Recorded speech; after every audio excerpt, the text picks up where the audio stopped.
Muchas gracias a los que nos acompañan, a los que nos pueden ver desde las redes sociales y a nuestros ponentes, quienes hoy estamos aquí en una transmisión, en un evento del octavo encuentro nacional Vilma Spinky Joyce, la lucha de los pueblos indígenas. Eh, Ese es el tema que vamos a tratar hoy. Bueno, iniciamos contigo, Pedro, que estás involucrado en toda esta parte de la región maya. ¿Qué nos puedes contar sobre general, sobre la lucha actual que tiene que ver con el Tren Maya, las afectaciones que desatan esta construcción, cuáles son las organizaciones, cómo se están organizando? Muchas gracias. Pues nosotros hace poco más de 2 años, cuando se comenzó a hablar sobre el tren, hubo una serie de comentarios, de reflexiones, de discusiones en medio de una gran incertidumbre, en medio de una gran desinformación. Mucha gente podía escuchar únicamente de los periódicos o de la radio, y la información oficial sobre este tema como que no llegaba. De todas maneras, la información sobre el tren dividió en dos grandes partes la opinión pública en la península de Yucatán.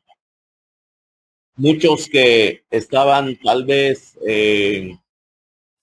un poco alineados con el poder, alineados con el partido, alineados con la emoción eh, del nuevo gobierno, pues decidieron plantearse que este proyecto iba a ser un proyecto de beneficio, iba a ser un proyecto de ayuda, iba a ser un proyecto de desarrollo para los pueblos indígenas aquí en la península de Yucatán.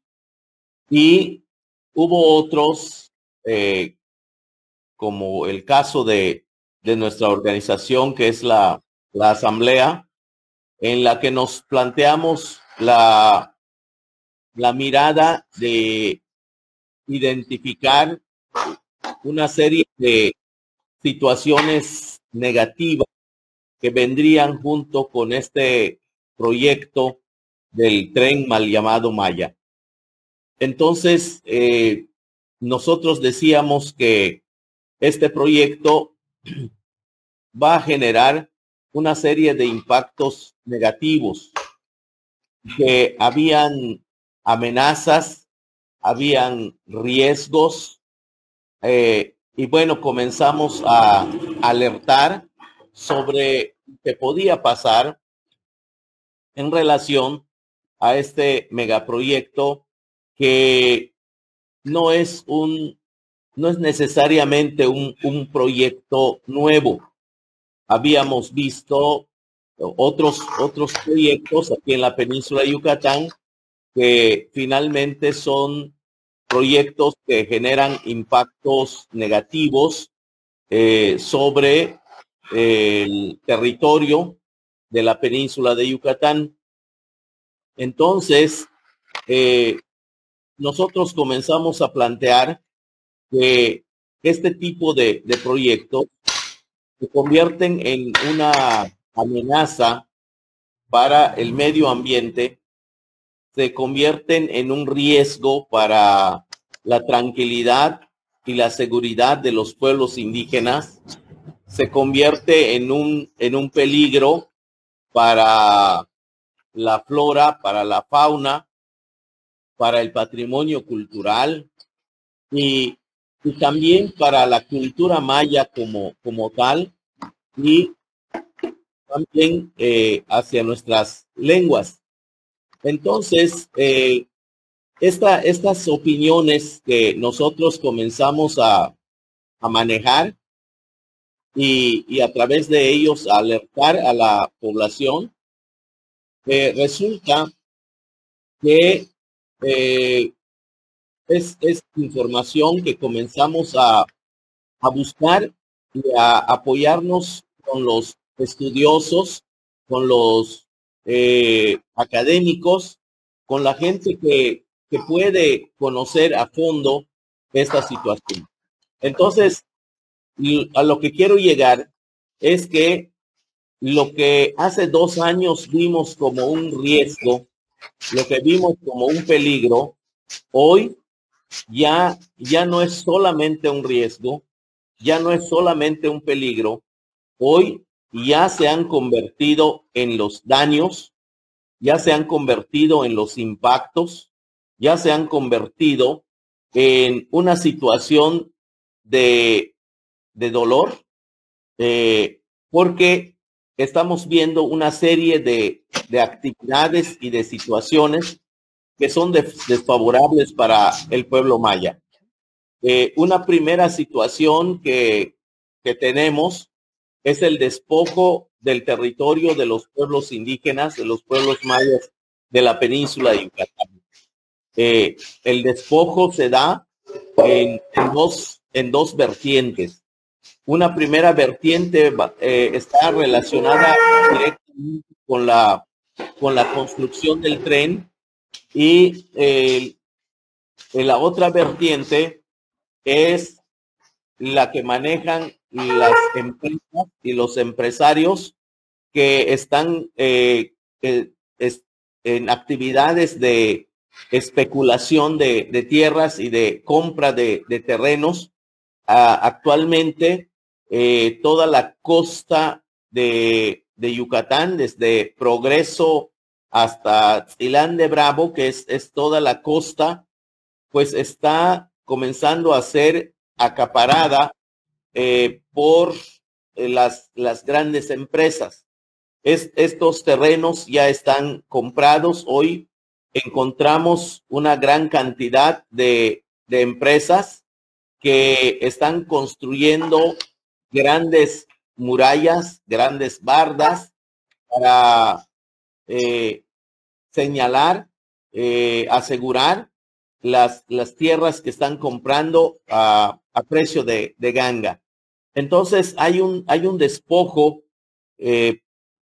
encabezado por Fonatur, pero también hay un despojo que está encabezado por una gran cantidad de empresas que son las que están especulando con la tierra y que están despojando a los campesinos y a los ejidatarios. Entonces, esto es ya uno de los problemas que estamos comenzando a mirar. Pero más aún, en forma directa, el Fonatur está comenzando a expulsar a la gente de sus casas. En el caso de Campeche, están comenzando a pedirle a la gente que se vaya de su casa y que deje su casa porque están sobre el espacio donde se van a construir las vías. Esto es otro desastre. Esto igual va en perjuicio de las familias. Igual está pasando con el patrimonio cultural. Hay un desorden en los monumentos y en los vestigios que van apareciendo debajo de las piedras removidas por las grandes maquinarias en donde se va construyendo las vías del tren.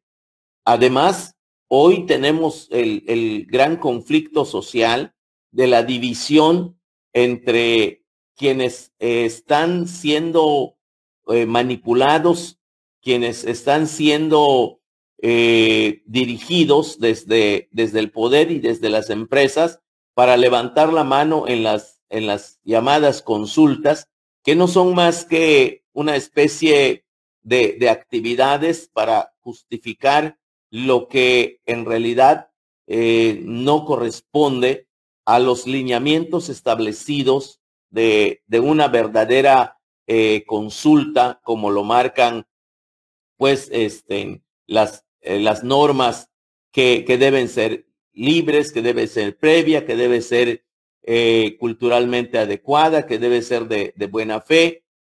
Todo este tipo de cosas no se ha cumplido. Entonces, lo que hace 2 años empezamos a decir que era un riesgo, a día de hoy es ya el daño, es ya la destrucción de la selva, es ya la destrucción de los monumentos y de los vestigios, y también la destrucción del tejido social de las comunidades.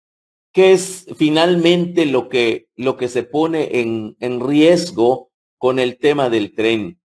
A nosotros nos parece que lo más peligroso y el riesgo mayor es la exterminación de los pueblos mayas aquí en la península de Yucatán.